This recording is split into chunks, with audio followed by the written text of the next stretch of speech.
It's a football rivalry to match few others, but here on Inside Out we don't like to take sides. That's why we've come here near Titchfield, exactly halfway along the 16.2 miles that separate Pompey from the Saints. And on Saturday we were right in the middle of it as Hampshire police worked to keep the peace.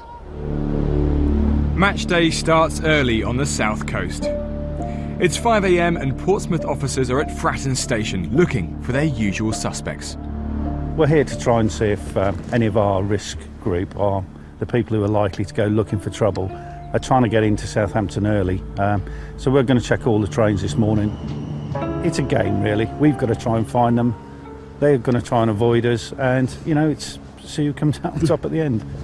Mick's expert knowledge of the Pompey crowd will help his Southampton colleagues identify known troublemakers. How many people are we talking about here? What's the sort of numbers on your, sort of high risk list? Our group probably numbers about 20 to 30 on most matches, males mainly. They're not always intent on fighting, but some of them will become engaged in disorder if the opportunity arises.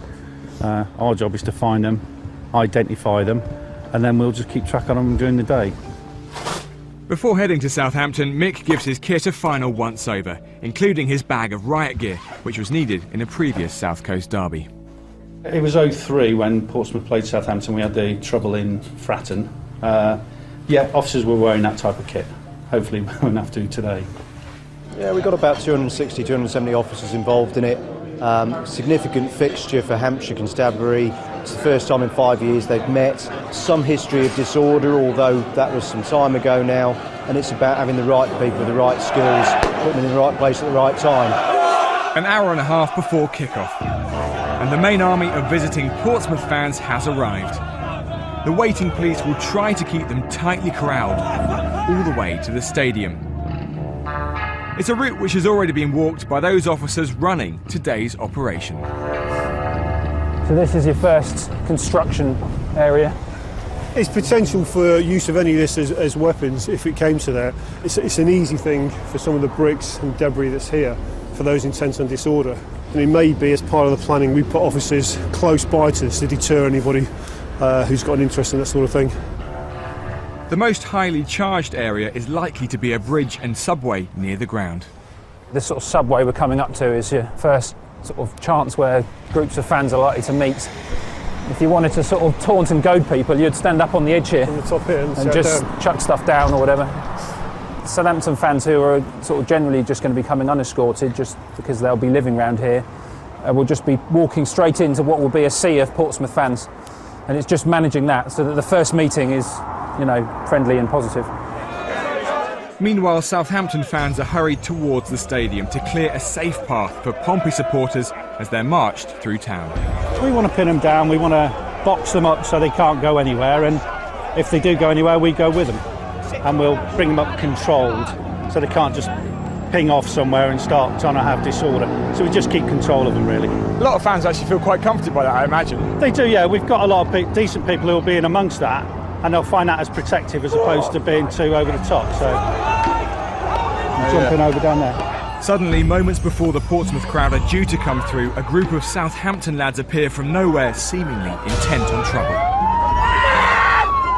The police are forced to act quickly, and Mick reaches for his camera to gather evidence, even though many of them have their faces covered. They're shouting off, they're trying to find other risk supporters to have a fight with.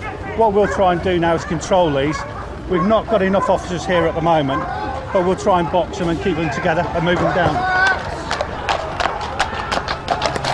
We're trying to disperse them by the looks of it, and that's to move them on and not let them gather.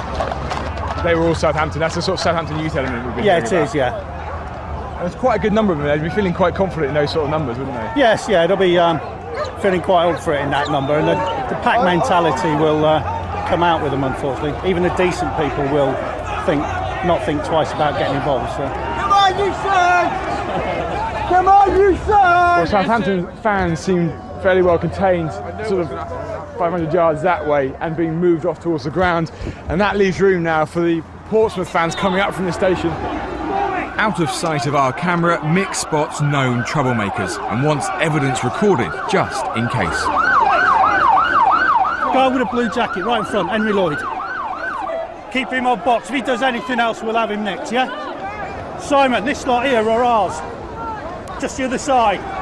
Grab hold and we'll put him in a box. Simon, stay there, please. Come here, fella. Come here, and you. Just stay there. They don't even remember why they hate each other, do they? I mean, how does the tribalism work? Well, I think one side's blue, one side's red, and the colours, you know, that I think you'll find a lot of people don't know any of the history at all.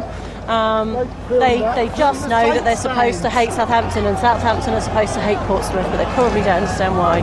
As predicted, this narrow section by the bridge near the stadium is where it starts to get really tense. With police and Portsmouth fans surrounded, missiles are thrown and fans try to get at their rivals.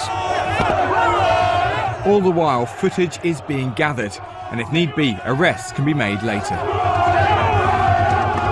It's starting to get a bit more violent and some balls and bricks and things were being thrown.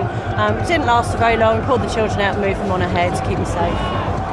It's a near thing, but police are just able to hold their line between the fans, who finally make their way to the turnstiles and turn their minds to the football.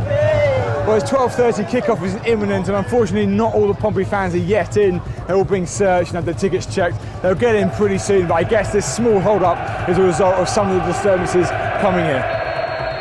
Loud blast of the whistle. The 36th South Coast derby between Southampton and Portsmouth is underway. For the police, the 90 minutes provide time to make sure all the barriers are in place for when the fans re-emerge. We're just minutes away from the final whistle. The Portsmouth fans are about to pile out of these gates here. It looks pretty certain they're going to go home happy, having beaten Southampton for the first time in the FA Cup. But interestingly, during the game, the police have been analysing some pictures of trouble earlier, identifying the fans within the stadium, and so far they've made 2 arrests. The game finished anyway, so they'll be coming out any minute now. It's 4-1 to Portsmouth. Pretty decisive in the end. Yeah, it was a decisive win. Saves us going back to Portsmouth in 10 days, so I'm fairly relieved. So the whole force must be fairly relieved. Yes, absolutely. So we've just got this to contend with now, so let's get on with it. But when fans emerge, a clash erupts. A Southampton group cuts through a car showroom to try to get close to their victorious rivals. This is just a garage just down the road. Some Southampton fans have pushed a barrier over. They've got a load of bricks and they're trying to throw them towards the Portsmouth fans and the police as well. Only a short distance separates the two factions as police try to stop the departing Pompey crowd from being drawn in. The little outburst back there has got all the Pompey fans together, hasn't it? Yeah, they seem to have all grouped together back there because we held them till we could clear an area.